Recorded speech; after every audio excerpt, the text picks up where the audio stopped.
Hello, and welcome to the spring semester at Austin Community College. I'm Dan Grangard, and this is Human Sexuality, a course I've been teaching for about the last decade and a half.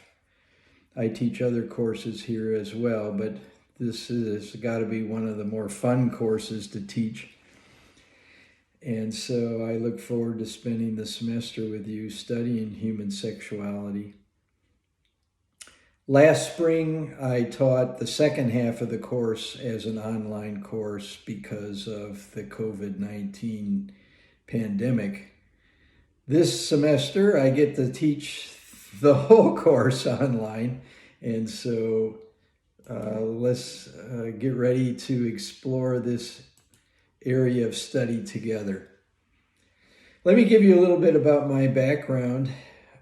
So that you know where I'm coming from in teaching this course.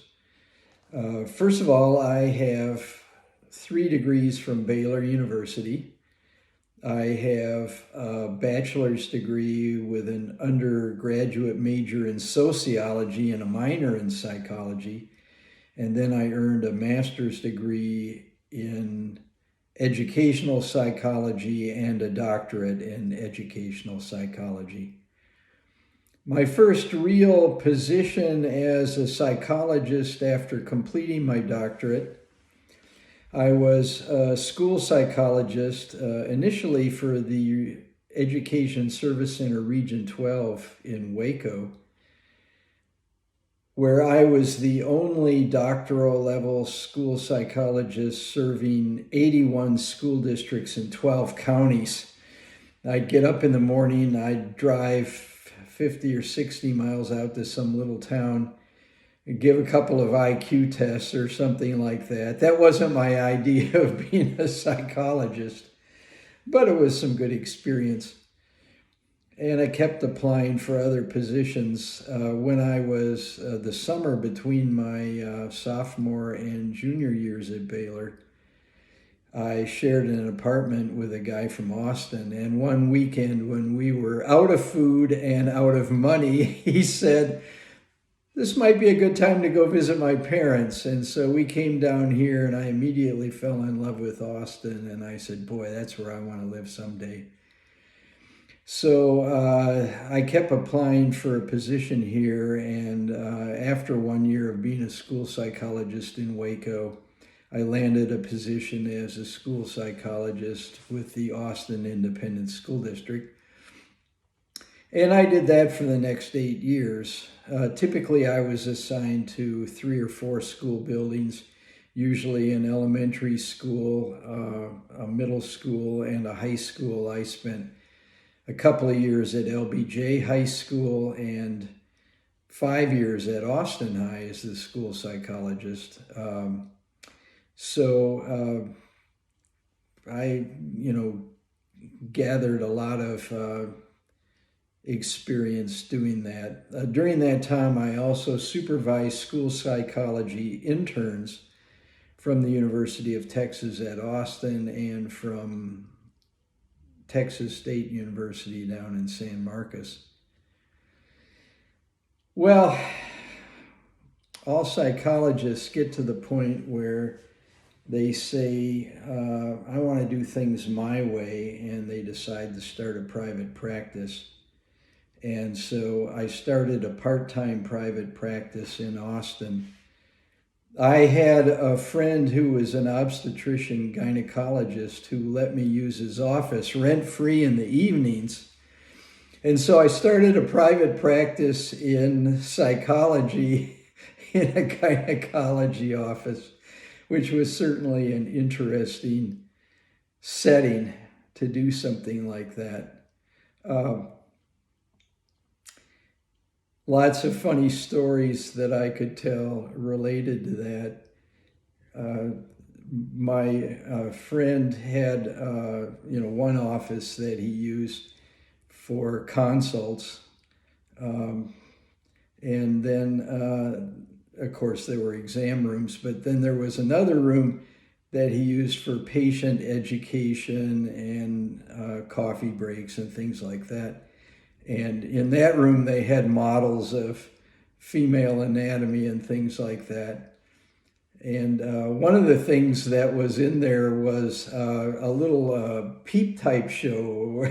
This thing you held up to the light and you turned a crank, and it showed how to insert a diaphragm.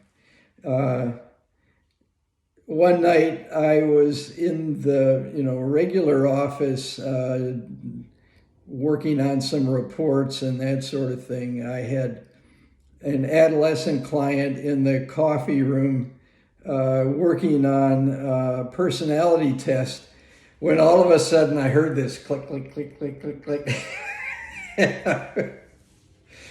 I went in there and I said, when you're done watching the peep show, you need to finish your test. I was telling my friend about it, and he was laughing, and I said, you think that's pretty funny, huh? And he said, no, I think it's funny that you obviously had looked at it yourself, or you wouldn't have known it was there. So anyway, I did that for a number of years. There was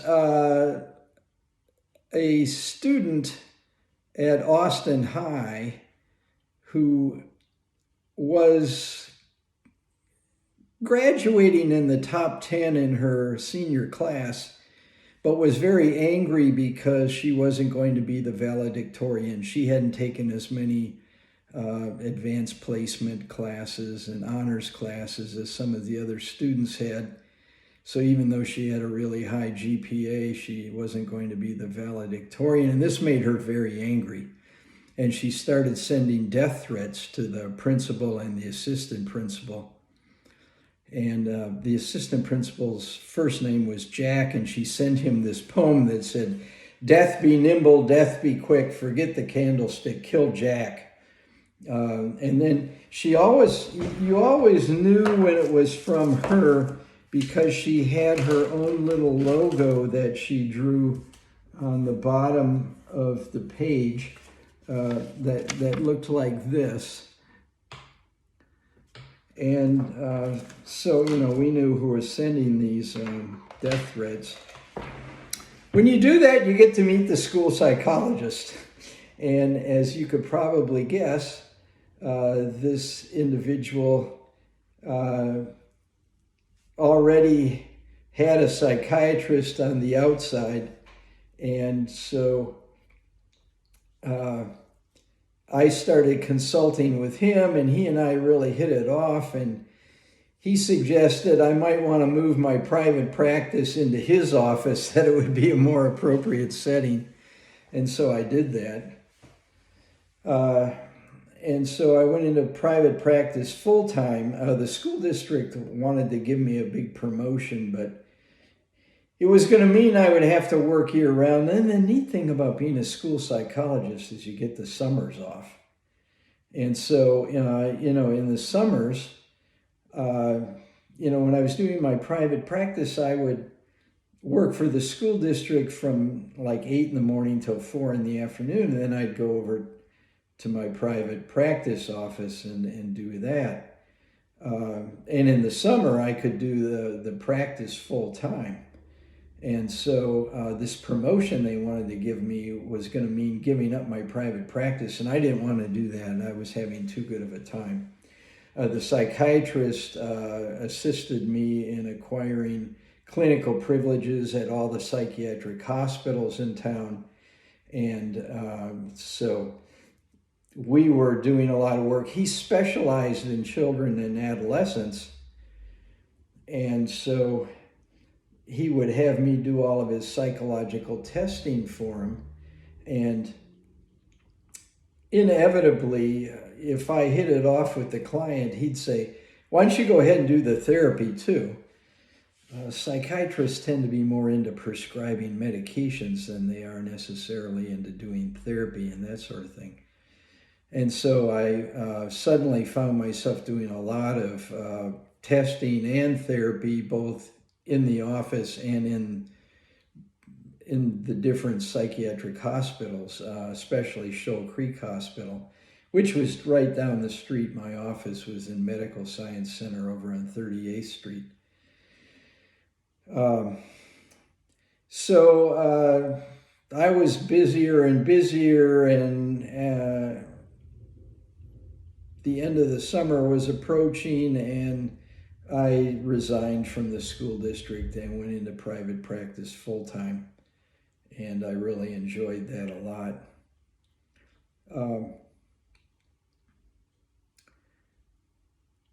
Eventually, the psychiatrist got a job offer in Dallas. He really loved being a psychiatrist, but he hated dealing with insurance companies. And he was offered a position in Dallas where he would be the chief psychiatrist for an adolescent unit at a psychiatric hospital and would just draw a salary. And so that appealed to him. He tried to get me to go to Dallas with him, but I wanted to stay in Austin. And so he departed, and I remained in private practice for another year or two. And then there was a large, and I might mention here as well that he was the only child and adolescent psychiatrist on both the city and state's health plans.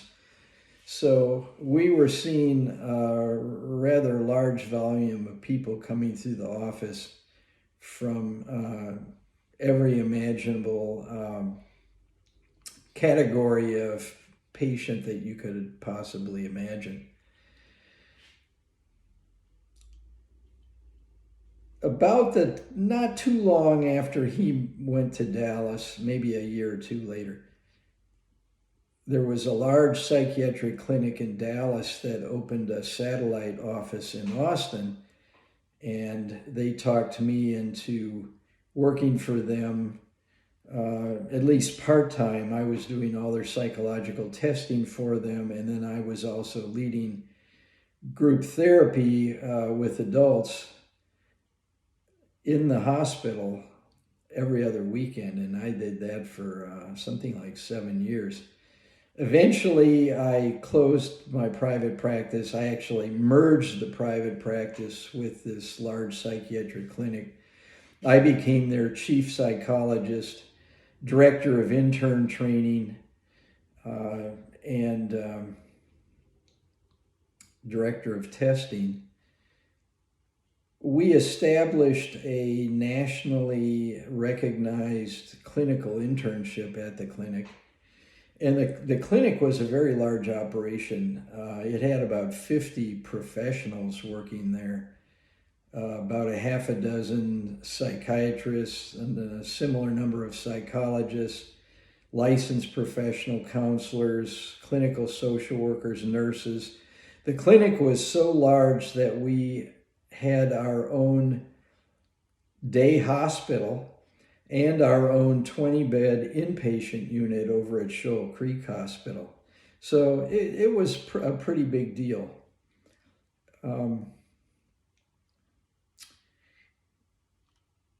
Eventually, the clinic got bought out by a chain of clinics that had their headquarters out in California.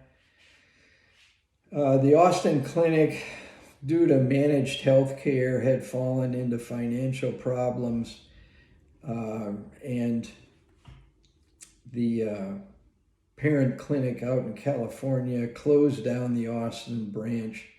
I went back into private practice, and I opened an office out in Westlake Hills. And I did that for a few years, and then along came a chance to teach at Austin Community College. Even before I taught here, though, while I was working on my doctorate at Baylor, I taught undergraduate courses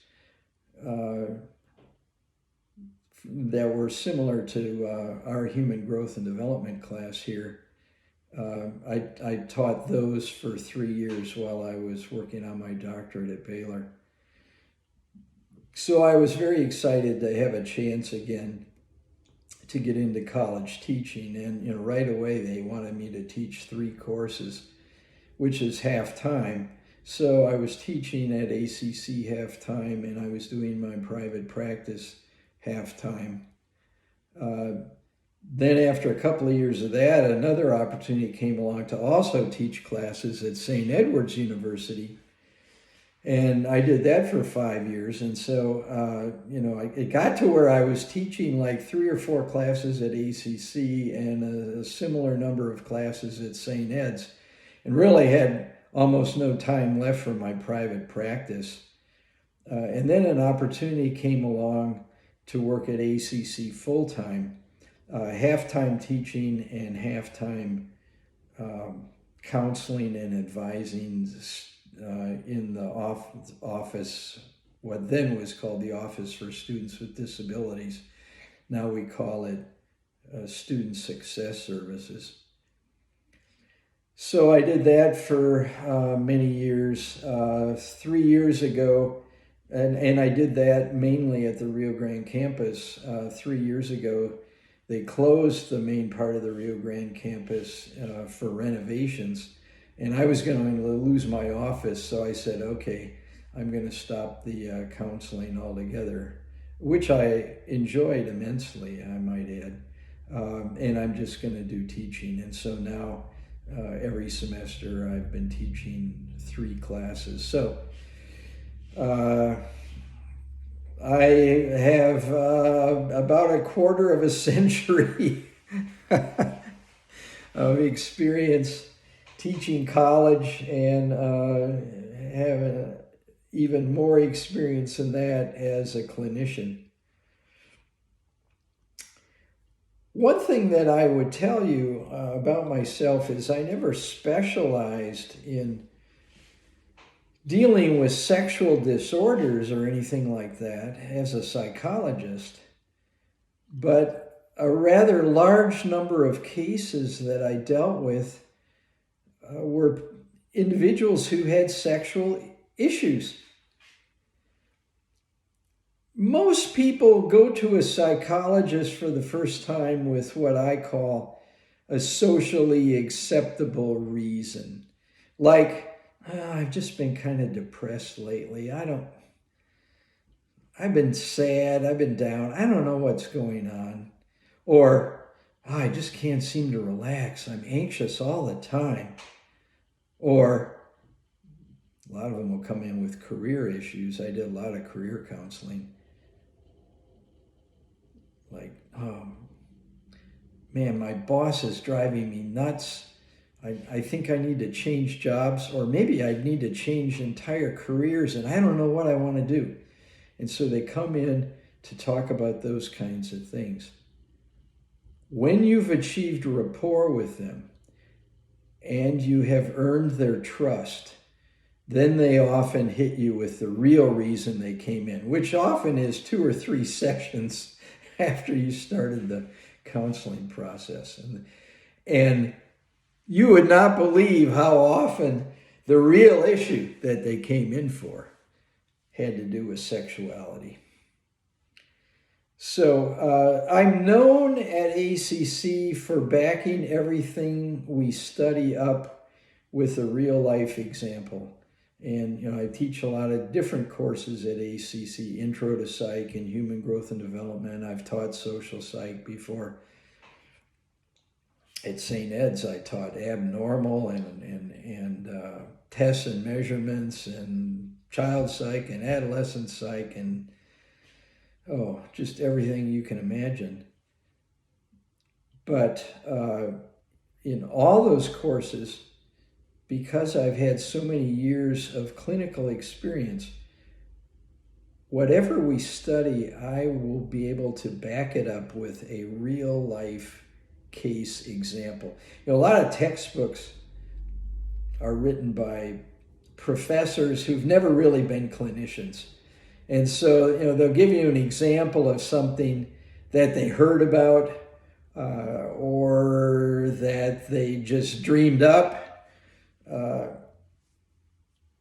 In my case, I always share very anonymously, and most of these cases happened quite a few years ago, so there's no danger of you discovering the identity of the people. But I will back up everything we study in this course with a real life example. So anyway, that's about me. I'd like to know some things about you. And in the next week or so, I would appreciate it if each of you would send me an email. And my email address is located on the course syllabus. It's dgran, D-G-R-A-N, at austincc.edu. Drop me an email and tell me a few things about yourself, like your major, what your career goal is, maybe where you're from. Lots of students here aren't necessarily from Austin. In fact, since this course is online, for all I know, you may be taking the course from Florida, for all I know. In fact, last fall, I have a vacation home in Wisconsin, and last fall I taught the first 2/3 of my classes from Wisconsin.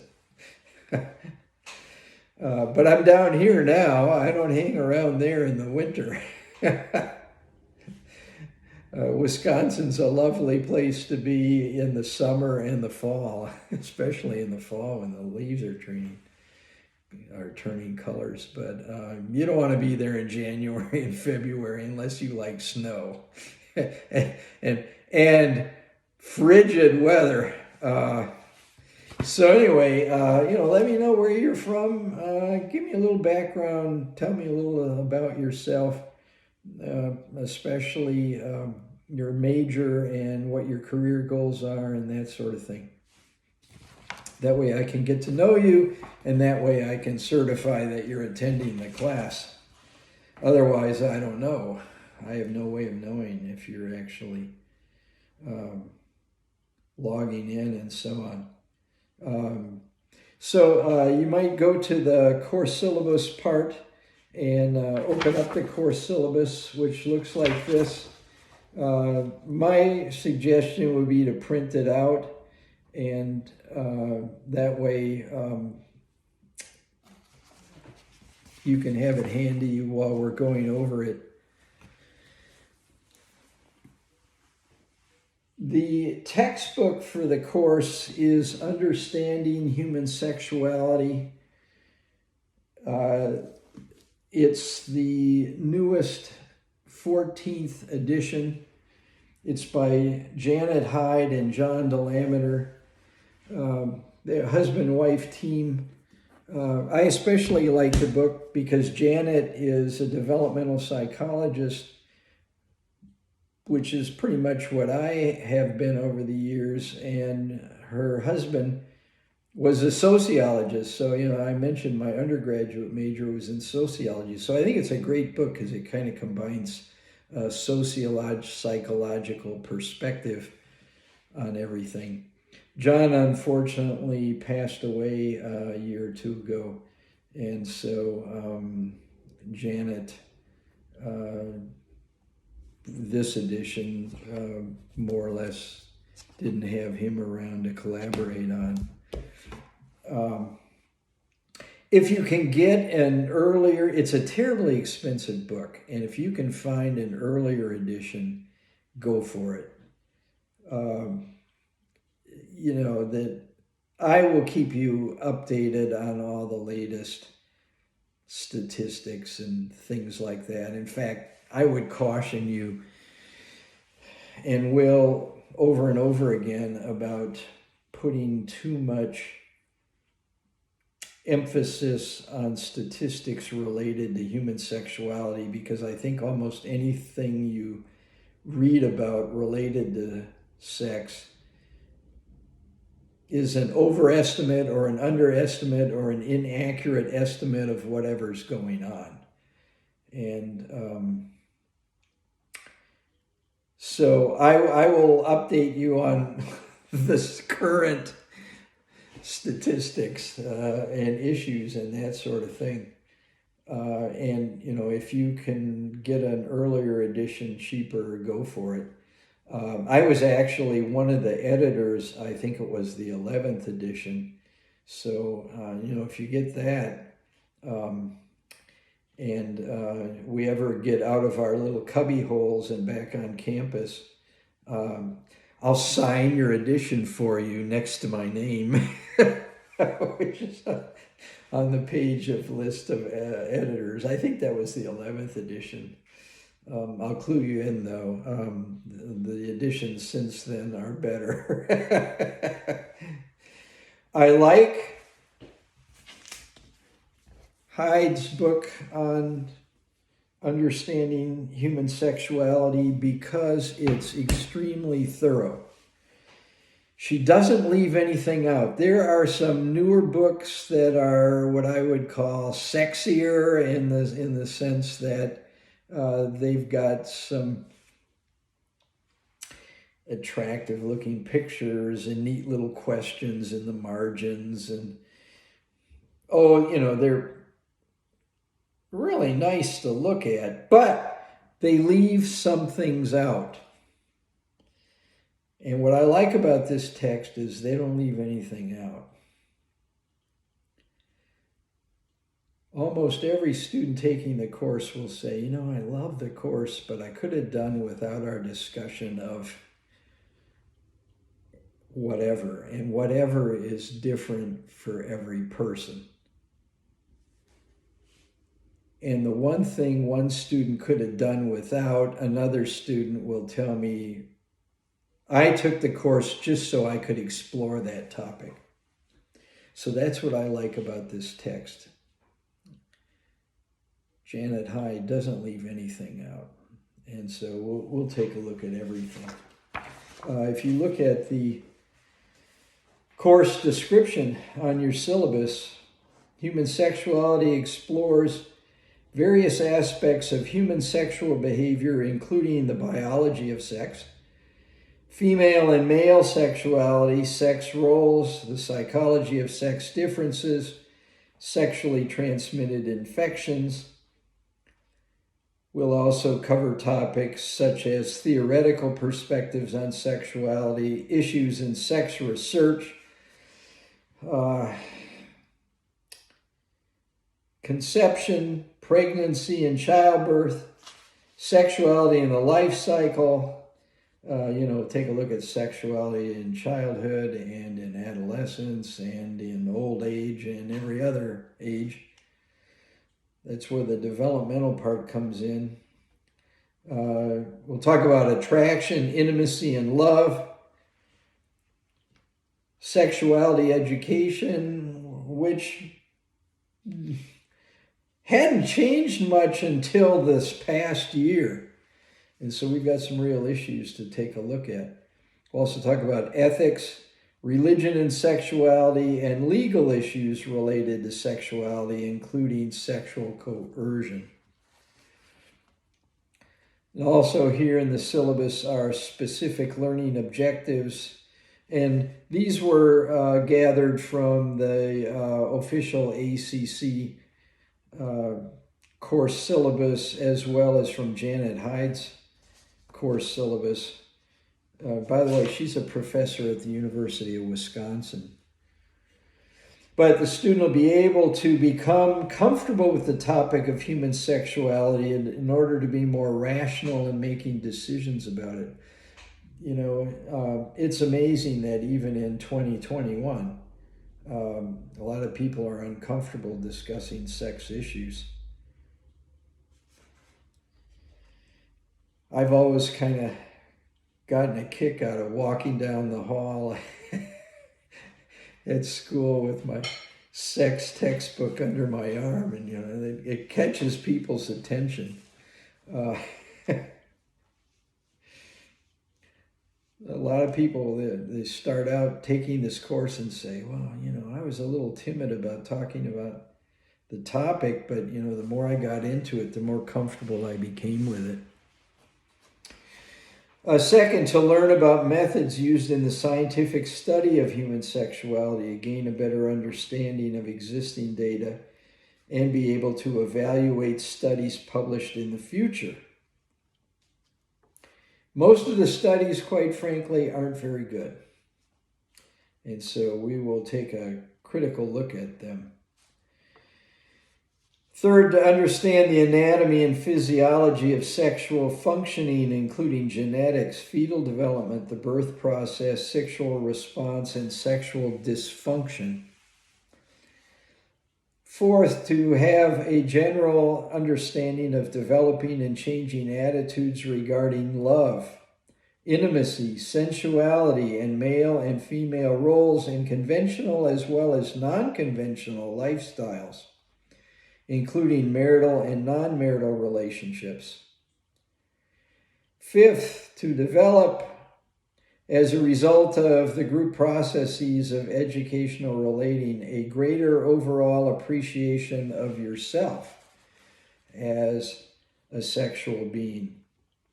In light of an evolving understanding of cross-cultural, religious, historical, physiological perspectives, and to develop a greater tolerance and understanding of others as unique sexual beings. And then to understand related sexual issues such as contraception, sexual violence, sexually transmitted infections, and non-conventional sexuality. Okay? Those are the course objectives. Let's talk about the course requirements. Number one, read the textbook. I think it's always a challenge to keep up the pace in following a course outline, but especially with an online course, even more so than a course where you're taking it in the classroom. If you look on page 4 and going over to page 5 of the course syllabus, you'll see what topic we will discuss on what day, and mainly I'll be presenting. I'll have PowerPoint slides and auditory lectures and video clips and you name it to back those things up. But you can ideally read the assigned chapter before you explore the other materials that I will be posting for the topic. And so, beginning with this next Thursday, January 21st, we're going to study sexuality education, which is actually the last chapter in the book, which is, it's called the epilogue chapter. It doesn't even have a number. In fact, if you look at my syllabus, you'll discover that I don't necessarily follow the numbers of the chapters.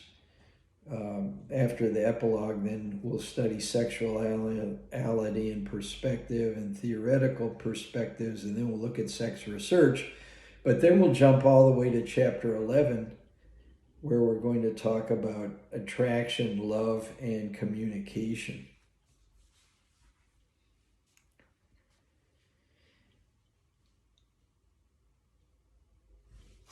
I took a good look at Janet Hyde's many years ago when I first started teaching this course.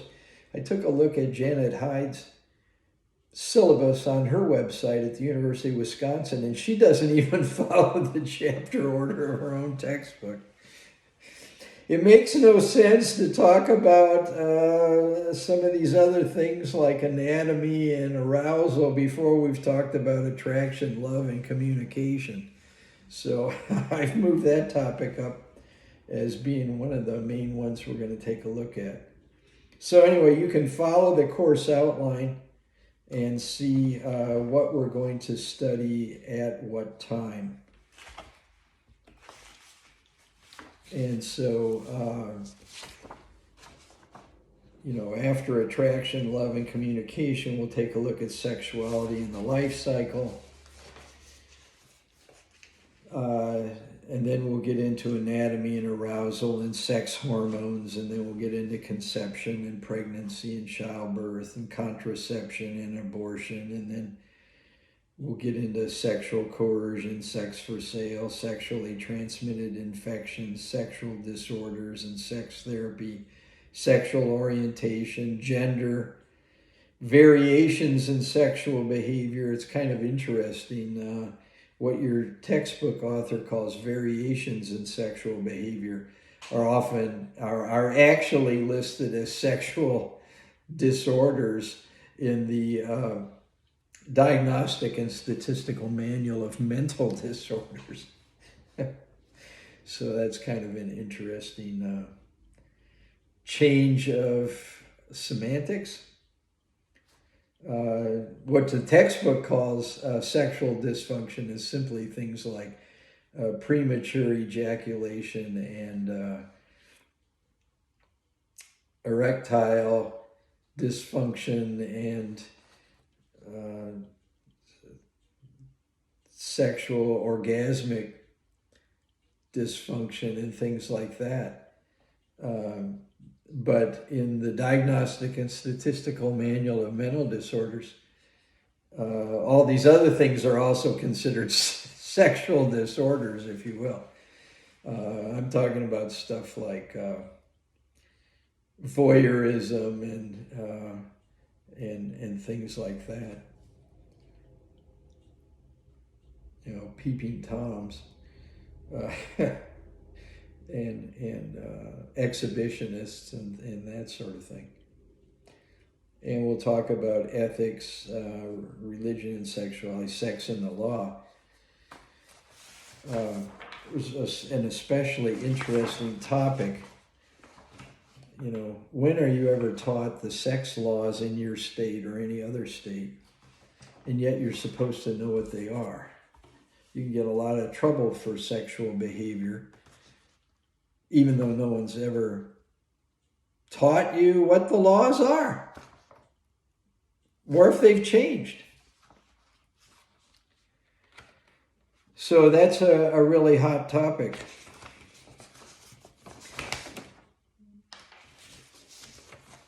Never run out of things to talk about when it comes to a course in human sexuality. So take a look at the course requirements again. Again, read the textbook. Try to keep pace at whatever topic is assigned for a certain day. Try to maintain that pace. Otherwise, you'll find yourself way behind.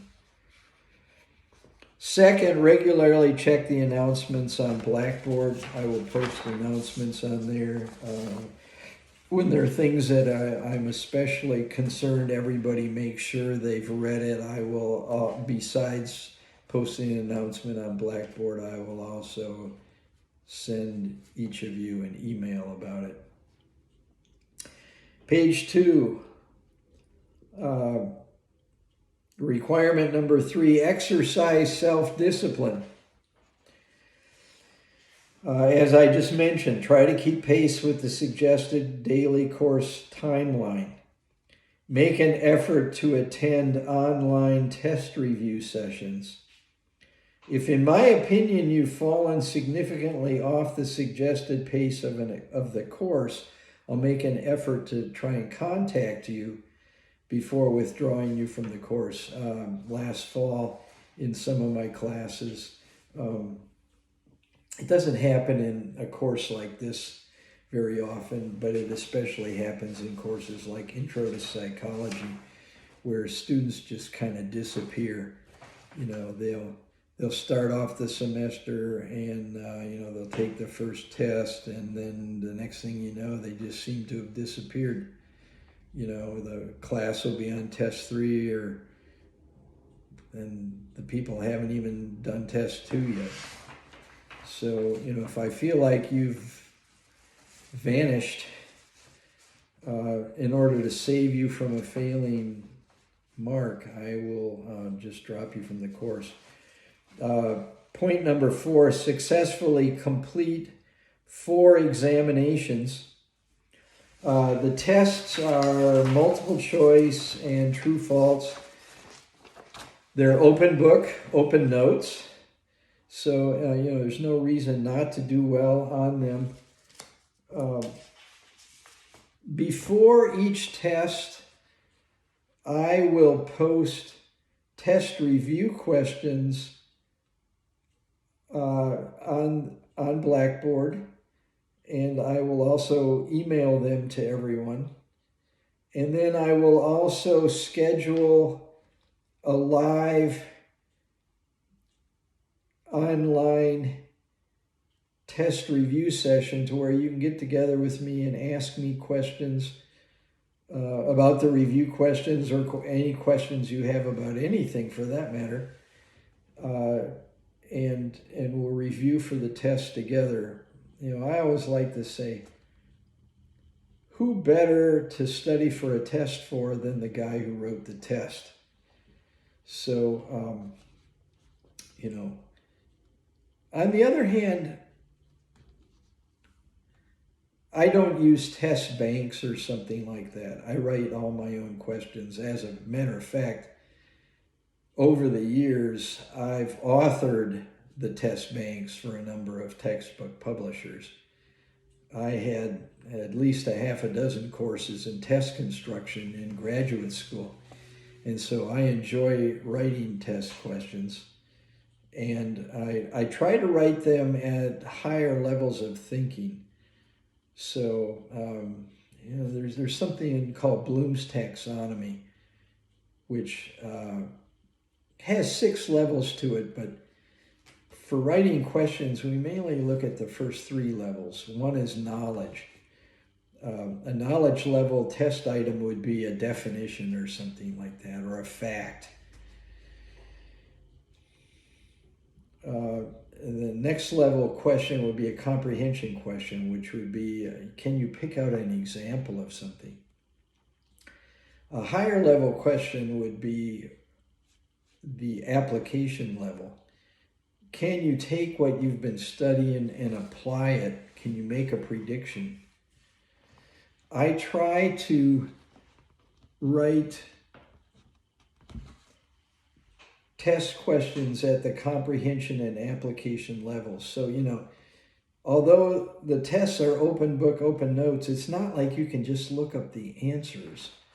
You know, you have to have been studying the material so that you can apply the information to these multiple choice and true-false questions.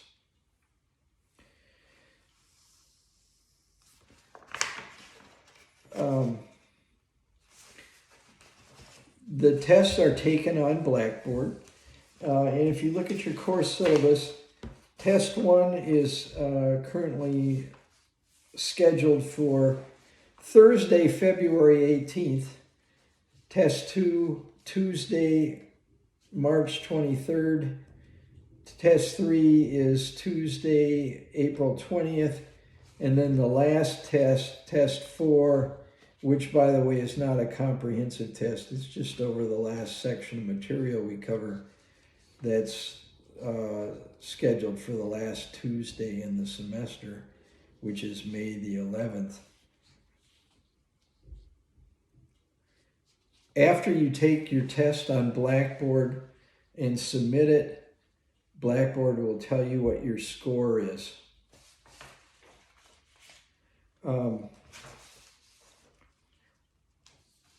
When I say that the test, like test 1, is scheduled for Thursday, February 18th, that'll be when it's first available, but you'll have about a week to actually take the test.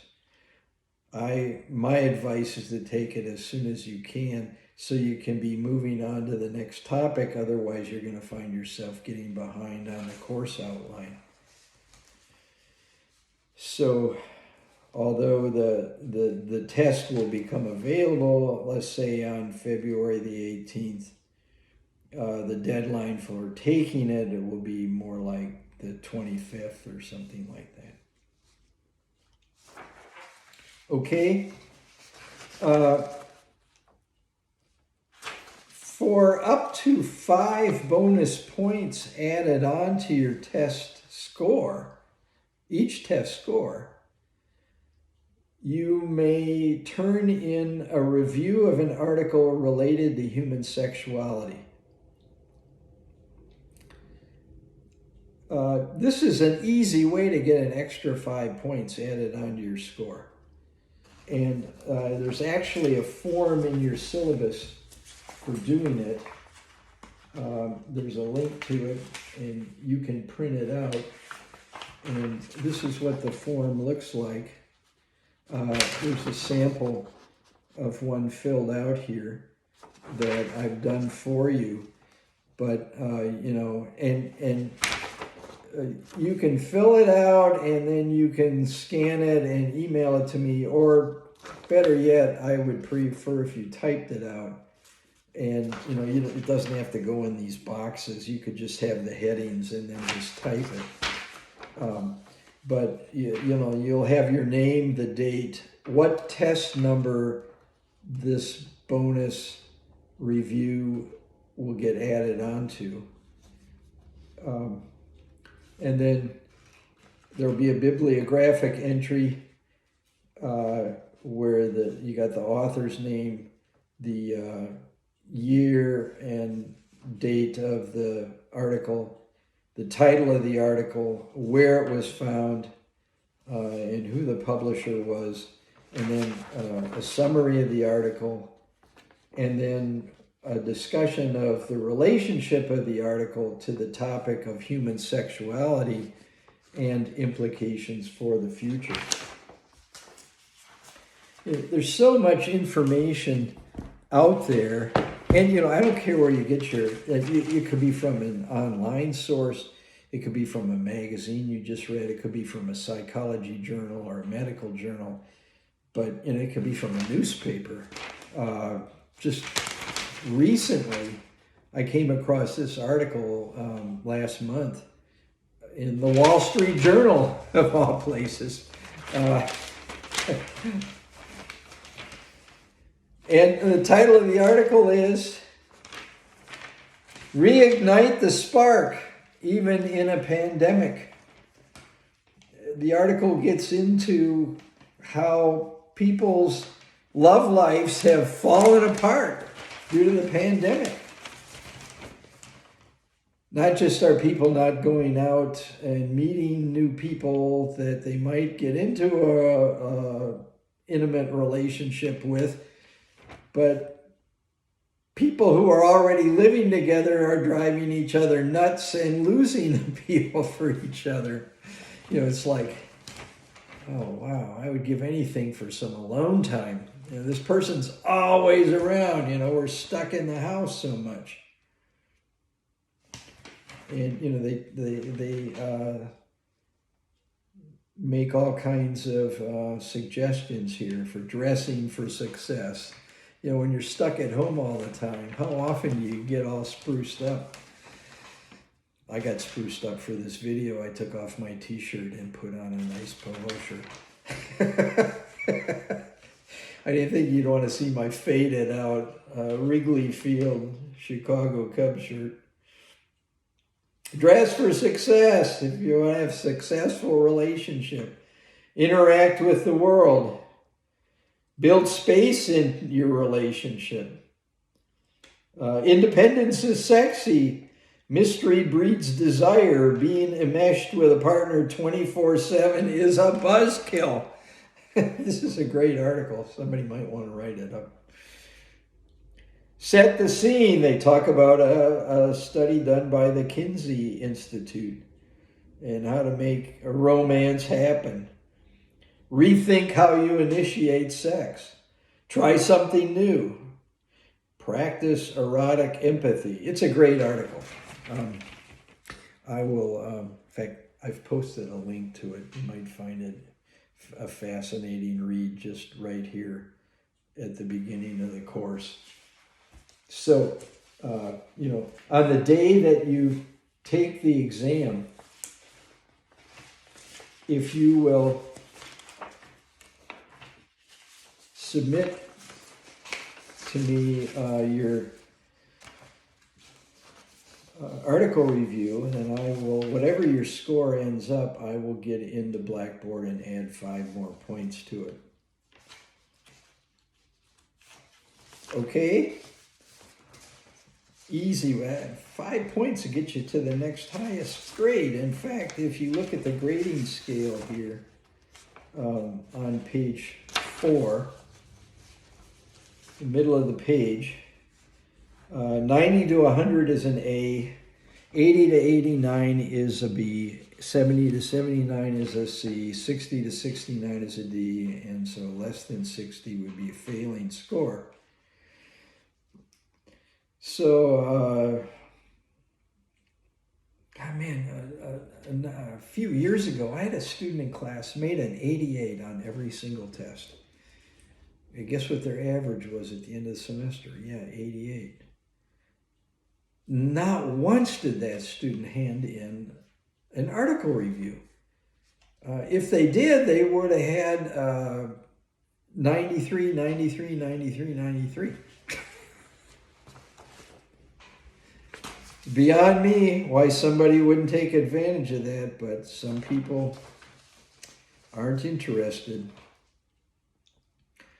So it's a great way to add some more points to your score.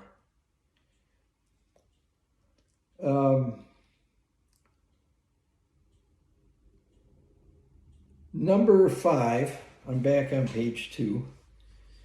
Read a self-help popular psychology type book related to the topic of human sexuality or love or relationships or anything related to the topic, anything that we would be studying during the semester, and turn in a 1-page, single-spaced, typewritten book review. And what you'll do is, when the reports due, and if you look at your course outline, on page 5, the book report is due on Thursday, April the 15th.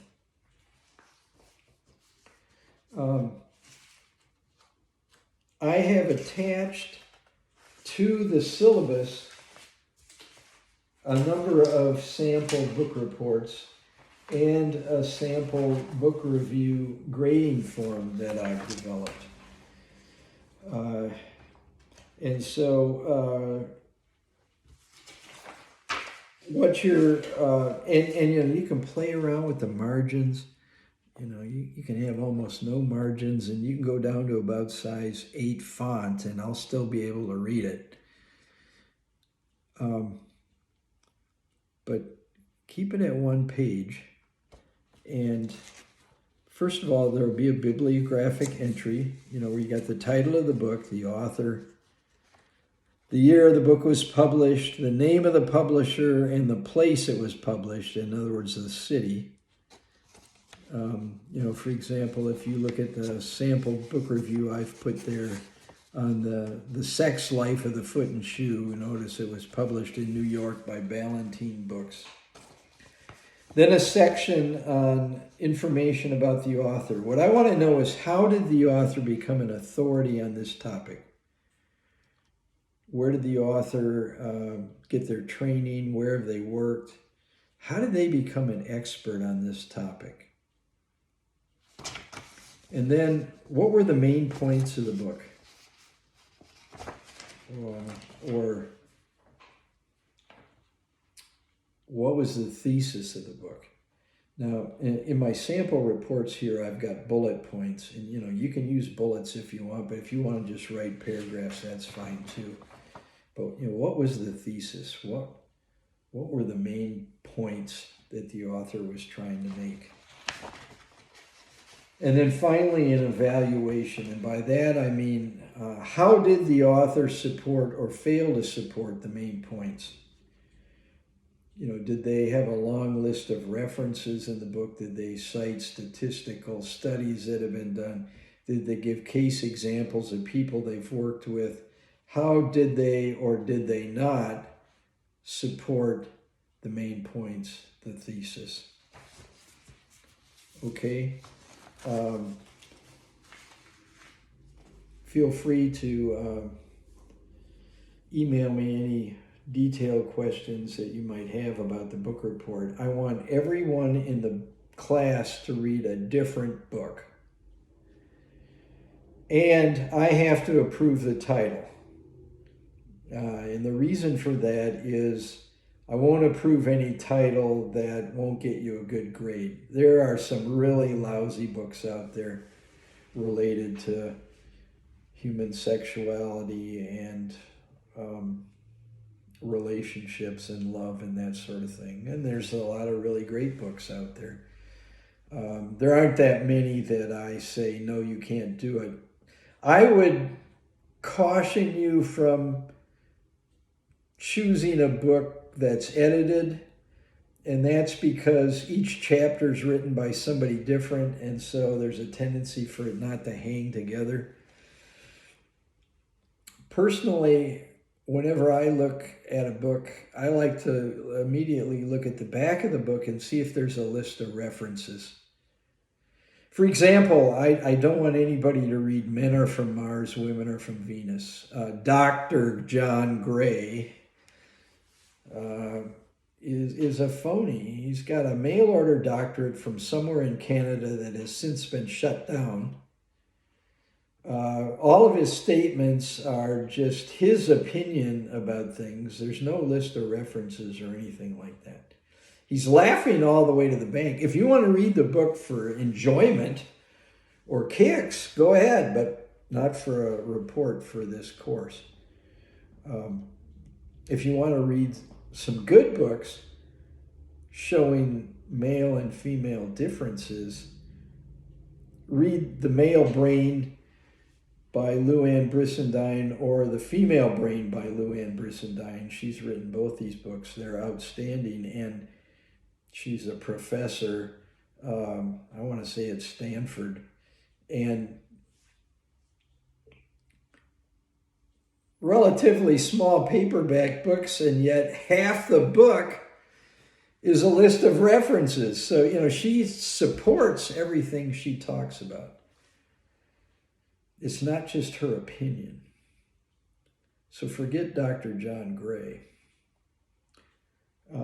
So, run your titles by me. I would like to know by the day of the first exam, and again, that is scheduled for March 23rd. I'd like to know by then what book you're going to read.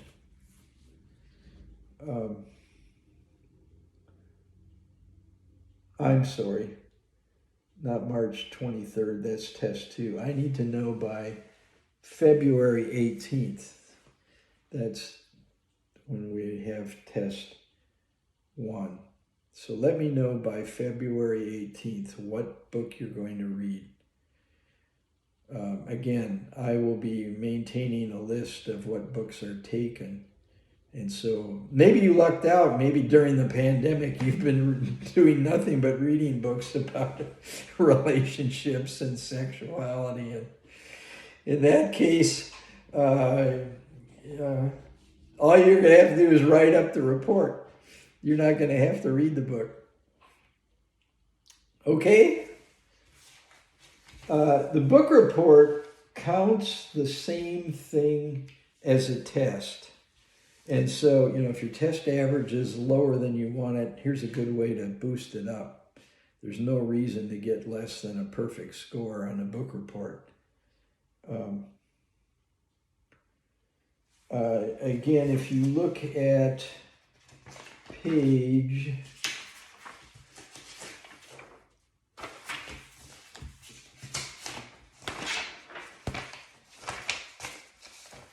4 of the course syllabus,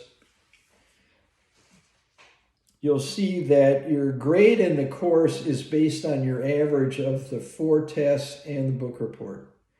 So the book report counts the same as the test.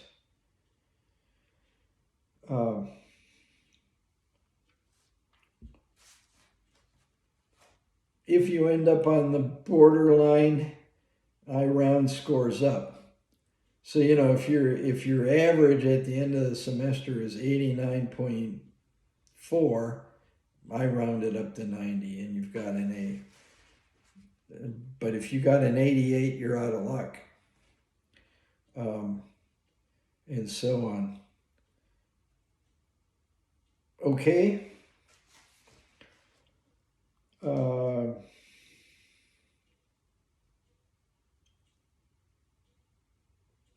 A grade of incomplete will only be granted to students presenting unusual, I'm on page 4, personal circumstances in such situations, the student should have already completed 3/5 of the course requirements.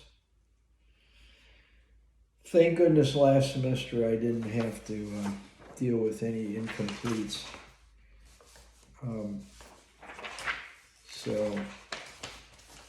And you know, I've had some students who had some pretty sticky situations where family members ended up with COVID and things like that, which really made things especially difficult. Okay, if you have a disability and need accommodations for the course of any kind, please see to it that you send me your accommodations letter as soon as possible.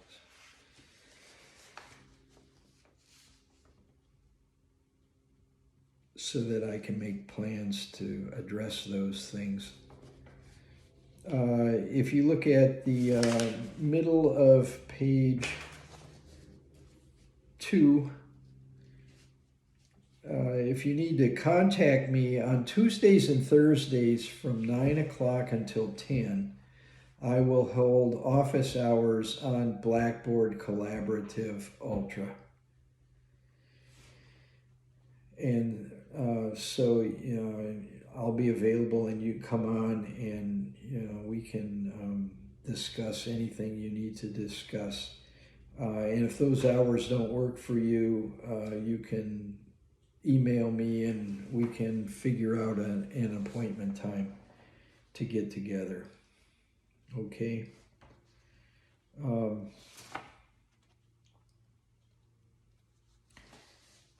As far as one other thing here, as far as exams and that sort of thing, if you look on the bottom part of page 3, student behavior, including academic dishonesty, should reflect the policies outlined in the ACC course catalog. Academic dishonesty will result in a failing grade on the assignment or test. And, you know, this would include things like plagiarism. You know, you can borrow other people's ideas to your heart's content as long as you put quotation marks around them and cite the source. Where you run into difficulties if you're sharing somebody else's ideas and then trying to pass them off as your ideas. That's the ultimate sin in academic activity. So please don't do something like that. I've had a couple of students over the years buy book reports online. Not in this course. You know, who wouldn't want to read a book on relationships or love or sexuality? But especially in Intro to Psych, it's been a problem every once in a while. I can remember one guy turned in this book report and I called him into my office and I said, I need to talk to you about your book report. I said, you didn't write this. Oh yeah, I did. It's all my own words. I said, well, let me show you online. I had my computer there. I said, let me show you online where I found your report, word for word. He said, okay, I admit it, I did. I said, how much did you pay for this report? He said, $30. I said, well, it's a C report. For $30, I would think you would have bought an A report. And now that I know you bought it, it's not even a C report, it's an F. Please don't do anything so silly as that. But there are people that do cheating on tests. And how do you cheat on an open book, open notes test? Well, you could try by collaborating, which is also being academically dishonest. Collaboration would be where, if you look on,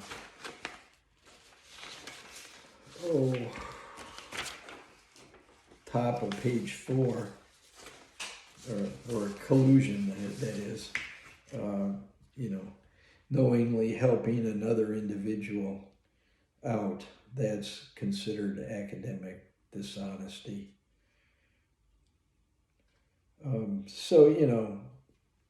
I haven't had much problem with these kinds of things over the years, and I'm not anticipating it this semester, especially with students in this course.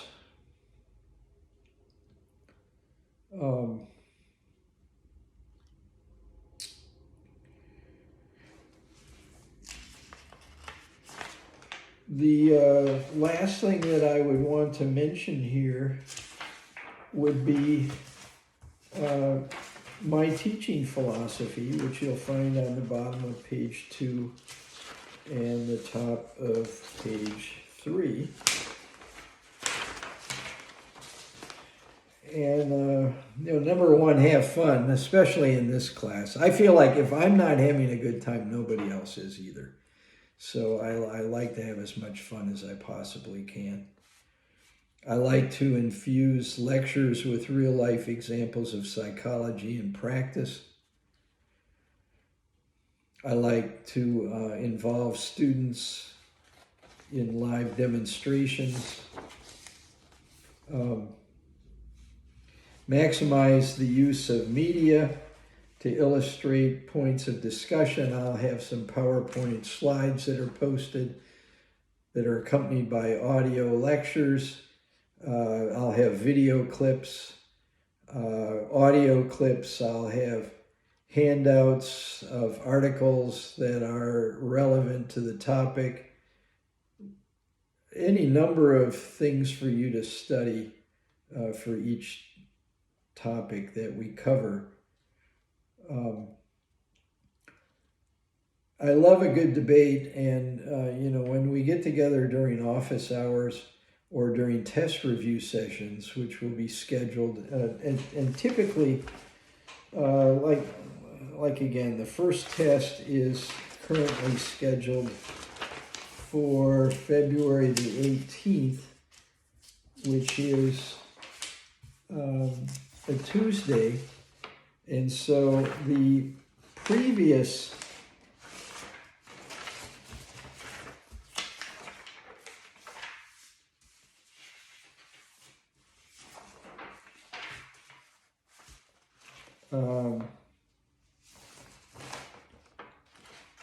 okay, where's my here's page 4. Sorry about that.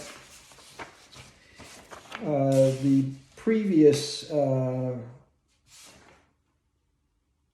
I'm sorry, the first test is Thursday, February 18th. So the previous Tuesday, the 16th, during office hours, most likely, I will have a test review session where you can ask me questions and I can ask you questions and so on.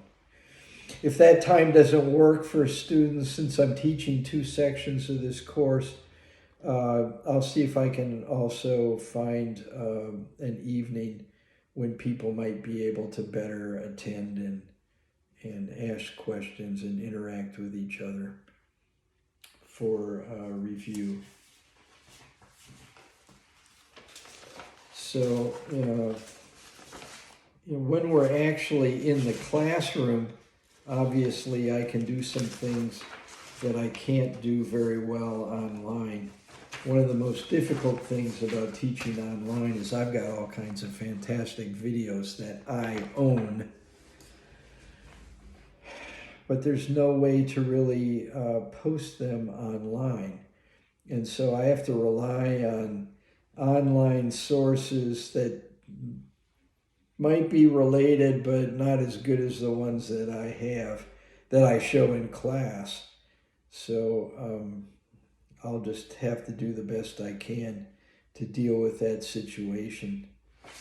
I can't make you go out and buy the videos, although some of them you'd probably like owning. Anyway.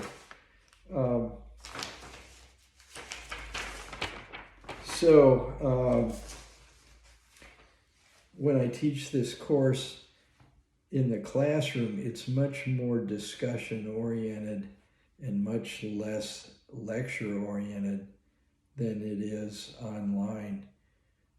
And in the classroom, there's so many things we can really debate big time.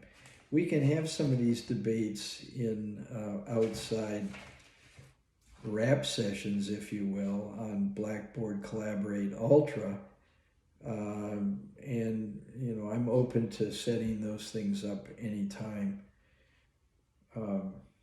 It's hard to do it as easily online, especially with an asynchronous class, because with a synchronous class, okay, you have to be there on certain days at certain times, and you're doing it live. Well, with an asynchronous class like this one, that doesn't work. So, we can find some times where we can get together and debate things and openly discuss things related to various topics.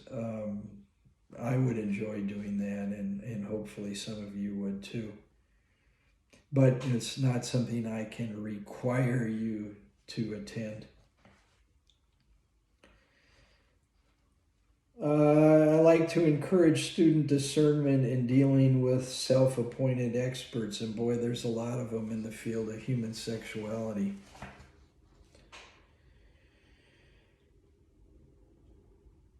And I hopefully will make the material relevant to your vocational and personal aspirations, and to ignite in you an appreciation for research.